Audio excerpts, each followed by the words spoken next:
In being smart as we consider these issues, I think you have to listen to both sides. And I've always been a very determined advocate of what is civil discourse. I really think that it's important. If you have a strong conviction on one side of an issue, you better be listening to the voices on the other side of the issue, or how can you even know that you're completely right? I think that we have to constantly consider ourselves teachable and check ourselves at every turn to make sure that we are hearing loud and clear the opinions of those we don't agree with. And that's one of the reasons why I invited two of the protesters that I met on the ground in Murrieta. They were on the other side.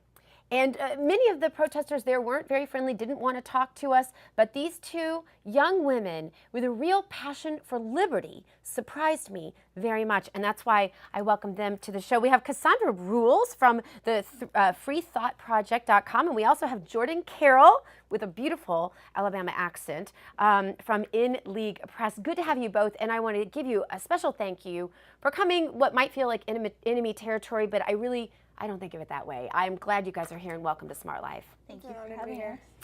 One of the things that I want to ask you immediately, when you initially heard about what was happening with these migrants coming, being transported across the country in some cases, dropped at these different locations, what was it, Jordyan, we'll start with you, that made you say, I'm going to be there on the ground, voicing my opinion?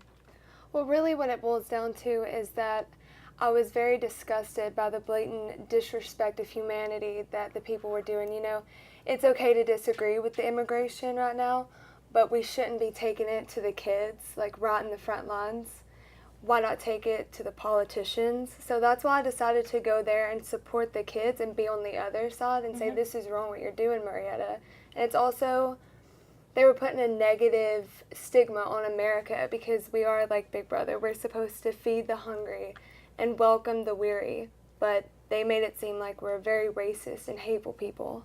So I wanted to show that we're not all that way. So the news media that you were watching was saying that that this has to do with race in some form. Tell me about that, because I heard that a lot when I was there. Well, see, as for Cassandra and a few others, they were there on the 4th of July, and these people were screaming, "Go home, we don't want you here." There was also racial slurs being slung at the people of different ethnic backgrounds. That you heard yourself? Yeah, while I was there.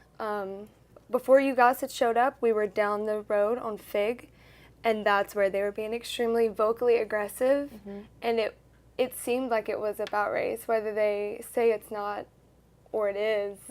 And the reality of the situation is the way they present themselves. That's how it was interpreted by other people. And I think, okay, so interesting. So I want to go now to you, Cassandra. You write for Free Thought Project. We've actually used some of your stuff on our show. Tell me, when you are talking about liberty, what does the importation of these migrants mean to you in terms of liberty? Well, I think that we just have to. My perspective on this is just very simple. I think that, if a child came to my door and they were hungry, I would feed them and I would ask them what was wrong. And I think that's what's going to happen with them getting cases. So I don't really think that it affects our liberty in any way by helping people out. I think that we should always try and help each other out. And whether it's, somebody from Mexico or somebody from the U.S., I think that, I don't think that they're infringing on any rights of ours. But and I'm really glad that you brought up the analogy of someone coming to your house, because actually a woman, Lisa Zimmerman, approached this on Facebook from the exact same perspective, and she said, if one person came to my house and needed help, one child, I would let that child in. I, in fact, myself have adopted a Hispanic little boy with Down syndrome, and he's in my house, and I'm happy to, we had that extra, we can bear that extra cost, we can bear the extra time, all the things that it takes to raise a child. But what if 500 showed up at your house? Where do you draw the line? How much can the United States take in? How many? And then what if those 500 that showed up, 30% of them had imported diseases that you were afraid your own children were going to get? How do you understand at least the perspective that some of these people who are fearful and coming from a different perspective are coming from? Right, I do, and I talked to a lot of people there, and I know you heard did. Mm-hmm. A lot of them were very reasonable, and these are things to think about, but at the same time, we shouldn't be blaming these children. We should be blaming our government that's shipping money to rebels and that's, funding Israel and sending money to Ukraine. And all that money that we're shipping off to all these other people are for violence could be used to, support our vets, to support children that show up at our doorsteps. I think that we're focusing on the wrong thing, and that our government wasting our tax money is the actual problem, not any one situation. Mm-hmm. And see, I don't think there's a person standing on the other side of where you were standing that would disagree with anything you just said. We're funding terrorist operations right now that could very likely be our own demise a lot faster than sick children, frankly. Exactly. But I think you are right when you put it in the perspective of this feels very much like an imperial government inflicting things on us, coordinating both sides, both parties. This is not just a one-party problem. Right. And a lot of those people there, if not probably upward of 90% of them, would agree with the statement I just made. So that's why I think it's so interesting to talk to you. Jordyan, it feels to me like both sides need to come together and talk a lot more, because I really think your focus happens to be, I don't want to extrapolate, but if I can say, your focus seems to be that the passion is misguided. Absolutely. That certainly saying racial slurs, if that happened, as you allege, to a child, that should never happen. And I don't think, again, no one in their right mind would disagree with you on that. The venom should be directed at an imperial government who is overstepping its bounds. What can we do to come together on this? Because frankly, you two are about the only two that would talk to me besides the one brown beret guy. The others there were shooting misogynistic slurs at me, calling me names that had to do all with my gender.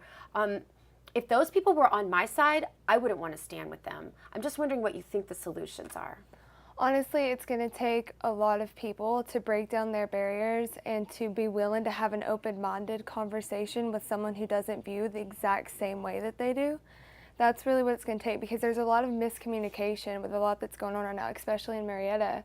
When I talked with you and the other woman, I can't recall her name at the time, we actually agreed on much more than we disagreed upon, and I found that very intriguing to me. I was like, wow, Did you not know that before that conversation? I had no idea, honestly. That's really interesting. I didn't know that you didn't know that. I know this, that when you speak rationally with people who disagree with you, you're always going to find good commonalities, especially because we really are the people, and we really are fighting an imperialism like never before since the founding of this country. And you all nailed it in the things that you said to us, and I had no idea that you hadn't talked to people like us before. What do we do with that information? What do we do with the fact that we agree? And neither side, the elites in D.C., none of them want anyone, they don't want us to know that we agree on a lot of things. Absolutely. There was a really funny situation early on when we first got there the other day.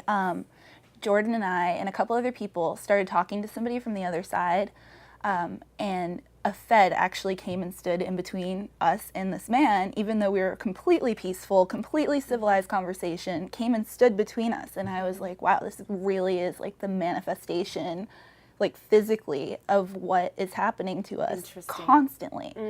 I mean, it's much easier for them to control a population that's divided than it is to... And that may be the insight that we all gain from this whole experience. Did you have a chance to talk to anyone afterwards about our conversations and that there actually are some things we agree on, or no?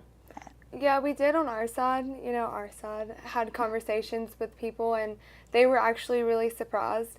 But at the same time, because there were so much what seemed hateful, they were very objected to carrying a conversation and walking to the other side. I actually went up to the ex-Marine who was on the whatever side, who was saying we should be saying Viva la Revolucion. Let's take it to the feds. Let's take it to the problem. And I asked him to come over and meet and talk, have a human-to-human conversation, and he wouldn't. So I went back to the other side and asked for the same thing, and nobody would. So we need to come together as a collective humanity and take our passion to the problem, which is the federal government.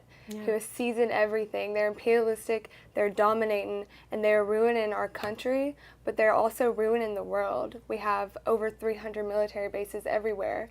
We're capitalizing upon people's misery. We need to end this.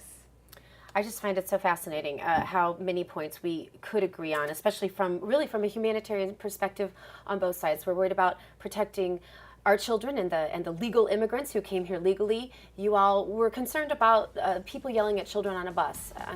I can't begrudge you that passion. Thank you so much for being with us. Cassandra rules Free Thought Project and Jordyan Carroll in League Press.